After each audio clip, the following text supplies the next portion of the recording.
Hello, I got a Schwarzbier. So this is probably kind of the classic, most widely produced Schwarzbier in the world, Kostritzer. They're part of the Bitburger Brewery. It's Germany's #1 black lager beer, and a lot of American brewers do not make this style very much. So Schwarzbier is a black, very dark lager, but it's different from the Dunkel or Munich Dunkel in that it's usually much darker and drier, but lighter bodied. So you could see it as being, you wouldn't really call it a black Pilsner, but it's more of a counterpart to a Pilsner, but very dark. A lot of people might compare it to like a Irish dry stout. So this one is 4.8% alcohol. They're usually pretty low alcohol. Same with Irish dry stouts, and those tend to be more bitter and charred and black, and not actually very full bodied. Guinness is not a very high calorie thick beer, even though a lot of people who don't know anything about beer like to act like it is. So this was canned like 5 months ago, but it's been in the can the whole time. And it's, not a super hoppy style or anything. It's not about aromatic hops like an IPA. So let's jump into it. I've not had a beer like this in a long time. And yeah, I haven't even had a beer this dark in months, because it's been a very hot summer. And on the camera that probably looks pretty black. It's not quite as dark as Guinness, because when I put it up by the light, there are definitely some ruby tones that get through there. But it's definitely darker than a Munich Dunkel or your other classic German dark beers. Very few Doppelbocks are this dark. Some of them are. Let's just fill it all the way up. Yeah, this glass is super fun to have with these half-liter German cans that form really nice heads. So this one does use some hop extract, like a lot of big kind of macros from Germany, but it's just barley malt. They don't use any adjuncts or oats or wheat or anything in this beer. And the head is sticking around really nicely, but some big bubbles are popping open there. Yeah, and it smells a little bit like a stout. Maybe this is probably closer to like an English porter, maybe. It's got the bittersweet, dark chocolate, very light coffee notes though. It's more just like, dark cocoa powder. And there aren't any oats or anything in it that's gonna help, bring out more of a milk chocolate taste or aroma. Very lightly fruity, but only in the way that chocolate is. Really good chocolate. It's not fruity from an ale yeast or anything because it's a lager. And kind of a simple aroma. Smells very, very clean.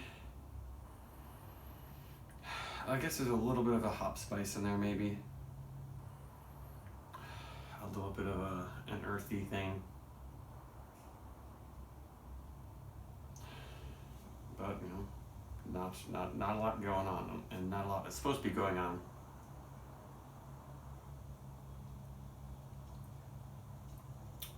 Surprisingly large body. Yeah, it gets roastier. Interesting, but now I'm getting definitely dark roasty coffee notes from this. I assume they use some kind of roasted barley in here, whereas they don't usually with Dunkels. But that adds a little bit more, and it finishes quite dry and has that kind of tannic, almost chalky finish that is like when you finish having a dark chocolate, or have a couple sips of a bitter dark coffee.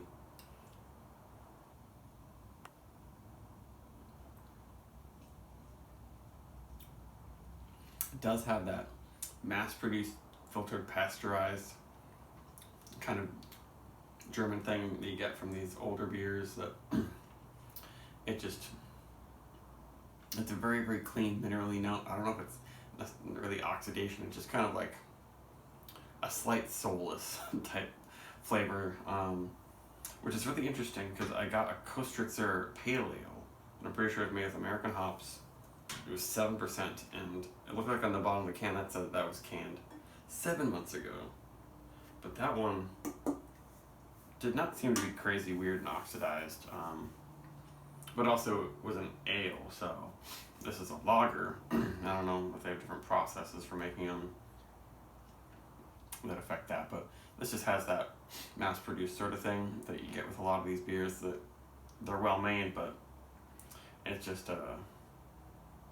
seems like that's what comes with producing a shitload of beer that you're going to ship around the world, and you have to produce it in a way so it's shelf stable for a year, you know.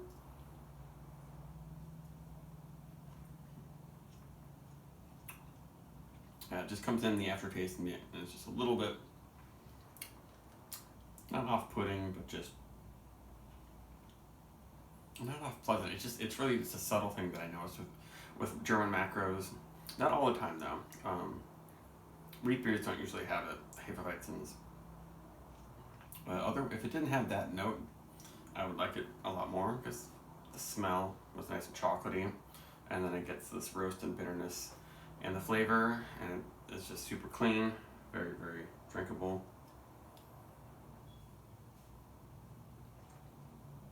It manages to pull off quite a bit of body for how dry and low ABV it is.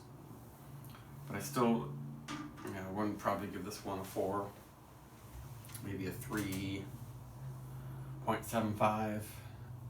In the winter time, if I was craving something like this, maybe I'd give it a better score, or if I could somehow I don't know if it would be better if I got a can that was like only a month or two old. I don't know if that would really make a difference, honestly. Maybe. Because it doesn't have like dusty, old, oxidized beer notes exactly. I don't think that's what's happening. But it's definitely a beer that deserves to exist in certain circumstances.